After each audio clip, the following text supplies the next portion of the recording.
Hello student, আজকের class আলোচনা করব তোমাদের সেকেন্ড সাবমেটিভের 8 নম্বর স্কুলের কোশ্চেনগুলো নিয়ে, পেজ নম্বর 193। একের দাগের প্রথম কোশ্চেনে বলেছে ক্রয় মূল্য ও বিক্রয় মূল্যের অনুপাত 10:11 হলে শতকরা লাভ। ধরি ক্রয় মূল্য সমান 10x আর বিক্রয় মূল্য সমান হচ্ছে 11x। অতএব লাভ সমান 11x মাইনাস 10x সমান x। শতকরা লাভ সমান x by 10x into 100। x কাটছে 10 10 100 সমান 10। শতকরা লাভ হচ্ছে 10, এটাই অ্যান্সার। পরের কোশ্চেন, এবিসিডি রম্বসের কোণ এসিবি সমান 40 ডিগ্রি হলে কোণ এ ডিবির মান বের করতে হবে। এ বি সি ডি একটি রম্বস, দেওয়া আছে কোণ এ সিবি। এই কোণের মান দেওয়া আছে, বের করতে হবে কোণ এ ডিবি। এই কোণের মান বের করতে হবে। ঠিক আছে, যেহেতু এবিসিডি একটি রম্বস,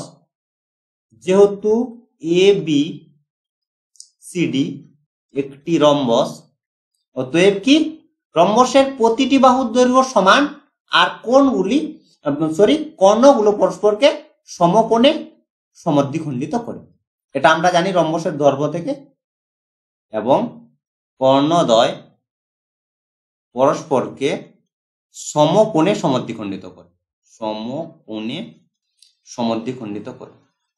ঠিক আছে, আমরা ধরে নিচ্ছি যে ও বিন্দুতে সমকোণে সমদ্বিখণ্ডিত করে। ছবিতে দেখে নিলাম যে কি কি দেওয়া আছে আর কি কোণের মান বের করতে হবে। এই কোণের মান আমরা পেয়ে গেলাম 90 ডিগ্রি, কোনো সমস্যা নেই। এখন দেখো ত্রিভুজ এ বিসি, এই ত্রিভুজের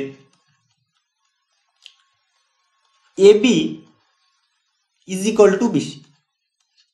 কারণ কি, এই যে 1 নম্বর যদি আমরা ধরে নিই, 1 নম্বর এখান থেকে পাচ্ছি এবিসিডি একটি রম্বস, অতএব রম্বসের প্রতিটি বাহুর দৈর্ঘ্য সমান। এখান থেকে পেয়ে গেলাম যেহেতু বাহু দুটি সমান, অতএব কোণগুলির দৈর্ঘ্য সমান। কোণ এসিবি ইজ ইকুয়াল টু কোণ সিএবি সমান, এই কোণের মান আমরা পেয়ে গেলাম। বোঝা গেছে? এখন আমাদের বের করতে হবে এই কোণের মান। এখান থেকে দেখো দুটো ভাবে আমরা বের করতে পারবো। ফার্স্ট হচ্ছে আরেকটি ত্রিভুজ যদি আমরা ধরি এ বিডি, এই ত্রিভুজের দেখো বি কোণ আর ডি কোণ সমান। ঠিক আছে, বি কোণ আর ডি কোণ সমান। বি কোণের মান আমরা পাবো কিভাবে? এ ও বি একটি সমকোণী ত্রিভুজ, সেখান থেকে আমরা বি কোণের মান পেয়ে যাব। ত্রিভুজ এ ও বি এটি হচ্ছে একটি সমকোণী ত্রিভুজ যার কোণ ও ইজ ইকুয়াল টু হচ্ছে 90 ডিগ্রি। এরপর দেখো এ কোণের মান আমরা পেয়েছি 40 ডিগ্রি। কোণ এ ইজ ইকুয়াল টু 40 ডিগ্রি, অতএব কোণ বি এর মান আমরা পেয়ে যাব। তাহলে কোণ বি সমান হচ্ছে 180 degree minus 90 degree plus 40 degree সমান 180 ডিগ্রি মাইনাস 130 ডিগ্রি সমান হচ্ছে 50 ডিগ্রি। ঠিক আছে, বি কোণের মান আমরা পেয়ে গেলাম 50 ডিগ্রি। আবার ত্রিভুজ এ বি ডি, এই ত্রিভুজের দেখো এ বি সঙ্গে এডি সমান। সাইডে তোমরা লিখে দিতে পারো 1 নং থেকে। হয়েছে, যেহেতু এই দুটো বাহু সমান, অতএব বি কোণ আর ডি কোণ সমান। কোণ এ বি ডি সমান কোণ এ ডি বি সমান কত? এ বি ডির মান আমরা পেয়েছি 50 ডিগ্রি, সমান হচ্ছে 50 ডিগ্রি। এটা হচ্ছে आंसर। পরের কোশ্চেন দেখো, দিয়েছে বিন্দু তিনটি যোগ করলে যে ত্রিভুজটি উৎপন্ন হয় সেটি হলো, এটার অ্যান্সার হবে সমকোণী সমদ্বিবাহু ত্রিভুজ। দুভাবে তোমরা করতে পারো। দেখো আমি তোমাদের দুভাবেই বলে দিচ্ছি। প্রথমে আমরা বিন্দুগুলো স্থাপন করে নিতে পারি। প্রথম বলেছে দেখো 30, তাহলে এক্স অক্ষের উপর অবস্থিত 30 হলো। তারপর বলেছে -30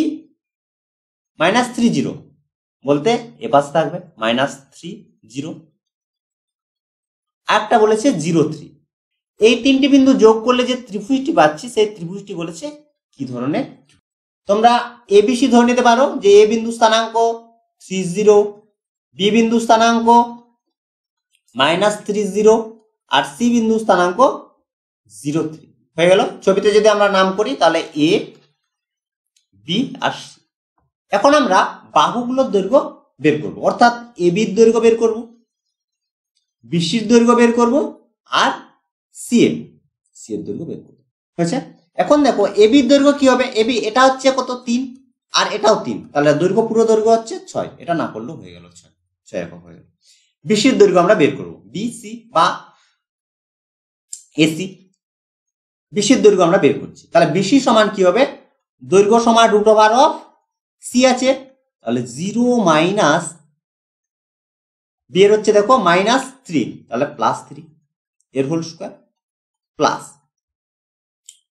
3 - 0 এর হোল স্কয়ার সমান কি পাচ্ছি, √অফ 9 + 9 সমান √18, এইভাবে আমি রাখলাম √18। সি এ 3 - 0 এর হোল স্কয়ার প্লাস 0 - 3 এর হোল স্কয়ার উইথ রুট সমান 9 + 9 সমান √18। এখন দেখো আমরা পেলাম এই ত্রিভুজের এবিসি ত্রিভুজের বিসির সঙ্গে এসি সমান, অতএব ত্রিভুজটি একটি কি সমদ্বিবাহু ত্রিভুজ হয়েছে। সমদ্বিবাহু ত্রিভুজ পেলাম, তারপর আমাদের দেখতে হবে সেটি সমকোণী কিনা। সমকোণীর জন্য আমাদের কি করতে হবে, লম্ব স্কয়ার প্লাস ভূমি স্কয়ার সমান অতিভুজের স্কয়ার, অর্থাৎ বড় বাহুটির বর্গ সমান হচ্ছে ছোট দুটি বাহুর বর্গের সঙ্গে যদি সমান হয় তখন সেটিকে আমরা বলবো সমকোণী সমদ্বিবাহু ত্রিভুজ। এখন দেখো এখানে বড় বাহু হচ্ছে এবি, তাহলে এবি হচ্ছে কি অতিভুজ, তাহলে এবি স্কয়ার সমান আমরা পাচ্ছি 6 স্কয়ার সমান 36, আর ছোট দুটি বাহু BC square plus C square সমান বিসি স্কয়ার, তাহলে √18 এর স্কয়ার সমান প্লাস √18 এর স্কয়ার সমান 18 + 18 সমান হচ্ছে সমান কি এবি স্কয়ার। আমরা তাহলে পেলাম দুটি বাহুর বর্গের সমষ্টি তৃতীয় বাহুর বর্গের সঙ্গে সমান, অতএব ত্রিভুজটি হচ্ছে একটি সমকোণী ত্রিভুজ। আর বাহু দুটি যেহেতু সমান অতএব সমকোণী সমদ্বিবাহু ত্রিভুজ। অ্যান্সার হচ্ছে অপশন ডি। পরের কোশ্চেনে বলেছে একটি ঘড়ির ঘন্টার কাঁটা ও মিনিটের কাঁটার গতিবেগের অনুপাত। গতিবেগ সমান কি হয়, গতিবেগ সমান দূরত্ব বাই সময়। ঠিক আছে, ঘন্টার কাঁটার ক্ষেত্রে যদি আমরা দেখি, ঘন্টার 12 ঘন্টায় একবার পূর্ণ আবর্তন করে, পূর্ণ আবর্তন করলে আমরা ধরে নিচ্ছি যে x একক দূরত্ব যাচ্ছে। তাহলে কি ঘন্টার কাঁটা 12 ঘন্টায় একবার পূর্ণ আবর্তন করে, পূর্ণ আবর্তন করলে আমরা ধরে নিচ্ছি যে x দূরত্ব যাচ্ছে, তাহলে 1 ঘন্টায় যাচ্ছে, গতিবেগ বলেছে তাহলে 1 ঘন্টায়, তাহলে x/12 এটা হচ্ছে ঘন্টার কাঁটার গতিবেগ। এরপর হচ্ছে মিনিটের কাঁটা, মিনিটের কাঁটা হচ্ছে 1 ঘন্টায় একবার পূর্ণ আবর্তন করে, 1 ঘন্টায় একবার পূর্ণ আবর্তন করে, অর্থাৎ x একক পথ যাচ্ছে। গতিবেগ আমরা পেয়ে যাচ্ছি 1 ঘন্টার ক্ষেত্রে, দুটোর ক্ষেত্রে, তাহলে ঘন্টার কাঁটা আর মিনিটের কাঁটার গতিবেগ, এটা হচ্ছে ঘন্টার কাঁটার গতিবেগ, এটা হচ্ছে মিনিটের কাঁটার গতিবেগ, তাহলে অনুপাত, তাহলে x/12 = x/1, x কাটছে, 1/12 = 1 সমান হচ্ছে 1:12, এটাই হচ্ছে অ্যান্সার। অপশন এ তে দেখো দিয়েছে, অ্যান্সার হচ্ছে অপশন এ। এরপর হচ্ছে 2000 কোশ্চেন। প্রথম কোশ্চেনে বলেছে একটি খুচরো বিক্রেতা ধার্য মূল্যের উপর 20% ছাড়ে ওষুধ কিনে ক্রেতাকে ধার্য মূল্যে বিক্রি করলে খুচরো ব্যবসায় শতকরা লাভ। প্রথমে ধরে নিতে হবে ধার্য মূল্য, তাহলে ধার্য মূল্য সমান ধরে নিচ্ছি, ধার্য মূল্য সমান ধরে নিলাম 100 টাকা, 100 টাকা ছিল তার ধার্য মূল্য হয়েছে।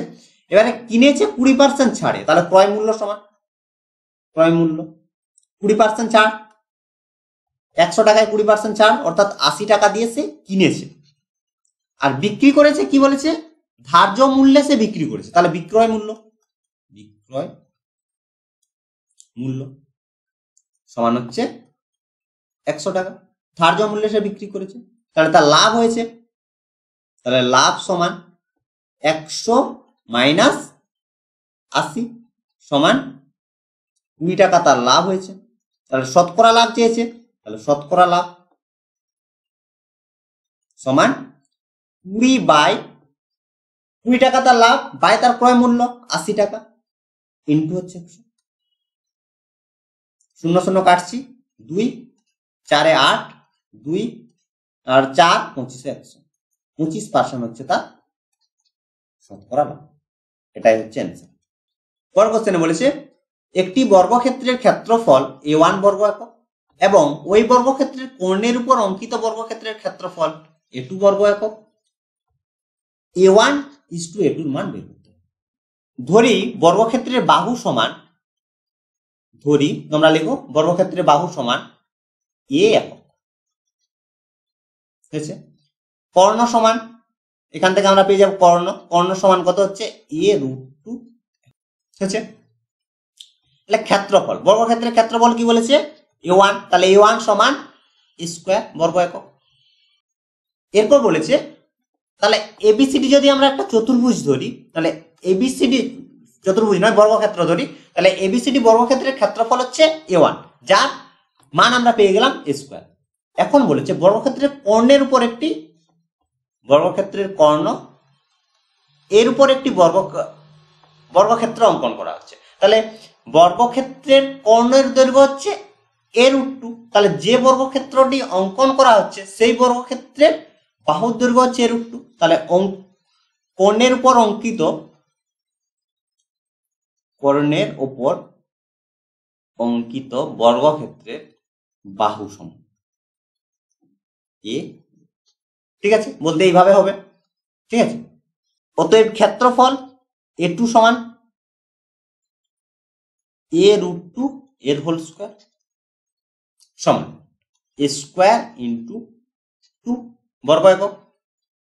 অতএব বের করতে বলেছে a1 is to a2 সমান কত হবে, a1 এর মান পেয়েছি a স্কয়ার, a2 সমান পেলাম a square into 2, square square কাটছে 1 is to 2, এটাই হচ্ছে অ্যান্সার। পরের কোশ্চেন, একটি বৃত্তের কেন্দ্রের স্থানাঙ্ক দিয়েছে 0 0, বৃত্তের উপরিস্থিত একটি বিন্দু স্থানাঙ্ক দিয়েছে 3 4, হলে বৃত্তটি ব্যাসার্ধ। কেন্দ্র দিয়েছে, পরিধির উপর একটি বিন্দু স্থানাঙ্ক দিয়েছে, দুটো যোগ করলে আমরা পেয়ে যাব কি ব্যাসার্ধ, তার সঙ্গে 2 দিয়ে গুণ করলে আমরা পেয়ে যাব ব্যাস। লিখে যদি করতে যাও তাহলে লিখবে ধরি কেন্দ্রের স্থানাঙ্ক ও ব্র্যাকেটে 0 0 এবং বৃত্তের পরিধির উপর অবস্থিত একটি বিন্দু স্থানাঙ্ক p ব্র্যাকেটে 3 4 হয়ে গেল। অতএব OP সমান √3 - 0 এর হোল স্কয়ার প্লাস 4 - 0 এর হোল স্কয়ার সমান √3 3 এর স্কয়ার প্লাস 4 এর স্কয়ার সমান √9 প্লাস 4 4 এর 16, √25 সমান হচ্ছে, এটা OP হচ্ছে কি ব্যাসার্ধ, ব্যাসার্ধ সমান হচ্ছে 5, তাহলে ব্যাস সমান হচ্ছে 5 × 2 সমান 10 একক, এটাই অ্যান্সার। পরের কোশ্চেন, একটি বর্গক্ষেত্রে বাহু 10% বৃদ্ধি করলে বর্গক্ষেত্রের ক্ষেত্রফল শতকরা কত বৃদ্ধি পাবে। ধরি বর্গক্ষেত্রের বাহু সমান, ধরি বর্গক্ষেত্রের বাহু সমান হচ্ছে a, অতএব ক্ষেত্রফল সমান হচ্ছে, ব্র্যাকেটে a লিখলাম, a সমান হচ্ছে, পরের লাইনে লিখবে বাহুর দৈর্ঘ্য 10% বৃদ্ধি করা হলে বাহুর দৈর্ঘ্য হয়, তাহলে বাহু সমান কত হবে, ছিল আমার a, তার সঙ্গে আবার 10% বৃদ্ধি করা হলো সমান a প্লাস 10 10 100 a/10 মানে 11a/10, এটা হচ্ছে এখন বাহুর দৈর্ঘ্য, অর্থাৎ 10% বৃদ্ধি করার পর বাহুর দৈর্ঘ্য। অতএব এখন ক্ষেত্রফল, এখন a1 সমান 11a/10 এর হোল স্কয়ার, অর্থাৎ 1 to 1 a/100।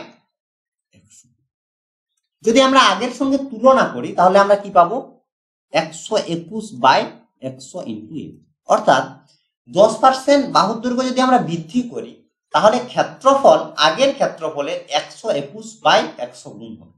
এইভাবেও কোশ্চেন দিতে পারে যে 10% যদি বাহুর দৈর্ঘ্য বৃদ্ধি করা হয় তাহলে আগের ক্ষেত্রফল আর এখনের ক্ষেত্রফলের মধ্যে সম্পর্ক বা আগের ক্ষেত্রফলের কত গুণ, তাহলে অ্যান্সার হবে 121/। ঠিক আছে, ক্ষেত্রফল বৃদ্ধি সমান হচ্ছে 121/100 - a। ঠিক আছে, বা তোমরা স্কয়ার রাখতে পারো, কোনো সমস্যা নেই। আমরা বিয়োগ করলে পাবো 21a/। শতকরা বৃদ্ধি সমান বৃদ্ধি পেয়েছে 21/100 ইন্টু a ইন্টু হচ্ছে 100, 100 কাটছে, a কাটছে, সমান 21%। এটাই অ্যান্সার। ঠিক আছে, পরের কোশ্চেন দেখো। বলেছে একটি পরিসংখ্যা বিভাজন তালিকায় একটি শ্রেণীর মধ্যবিন্দু দিয়েছে 10, প্রতিটি শ্রেণীর শ্রেণী দৈর্ঘ্য 6, শ্রেণীটির নিম্ন সীমা ও উচ্চ সীমা। আমরা ধরে নিলাম নিম্ন সীমা সমান a আর উচ্চ সীমা সমান হচ্ছে b। তোমরা লিখবে ধরি নিম্ন সীমা সমান a আর উচ্চ সীমা সমান b। অতএব মধ্যবিন্দু সমান কি হবে?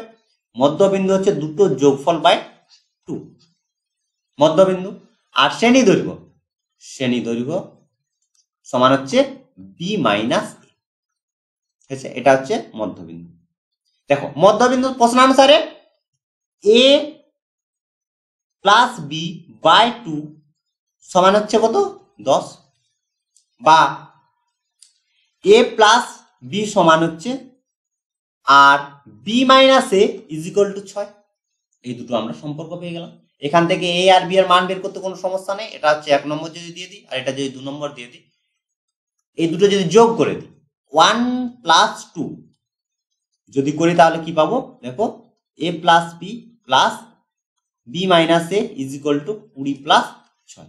এখানে দেখো a কাটছে, পড়ে থাকছে 2b ইজ ইকুয়াল টু 26। 20 আর 6 26, তাহলে b ইজ ইকুয়াল টু হচ্ছে 10। b এর মান 13, তাহলে a ইকুয়াল টু পেয়ে যাবো। 1 নম্বর সমীকরণও তোমরা বসাতে পারো, 2 নম্বরও বসাতে পারো, কোনো সমস্যা নাই। তাহলে a সমান আমরা পাবো কত? 20 মাইনাস 13 সমান 7। আমি 1 নম্বর থেকে করছি, তোমরা 2 নম্বরেও বসাতে পারো, কোনো সমস্যা। এর মান পেয়ে গেলাম 7। a আর b এর মানে বের করতে বলেছে নিম্ন ও উচ্চ সীমা, অতএব দিয়ে লিখবে অতএব নিম্ন ও উচ্চ সীমা হলো 7 আর 13। তো এই ছিল আজকের ক্লাস। আশা করি আজকের ক্লাসের সমস্ত কোশ্চেন তোমরা বুঝতে পেরেছো। যদি কোনো সমস্যা থাকে তাহলে তোমরা আমাকে হোয়াটসঅ্যাপ করবে বা কমেন্ট করে জানাতে পারো। WhatsApp number 7797151981। তো আজ এই পর্যন্ত, তোমরা সবাই ভালো থেকো, বাই বাই।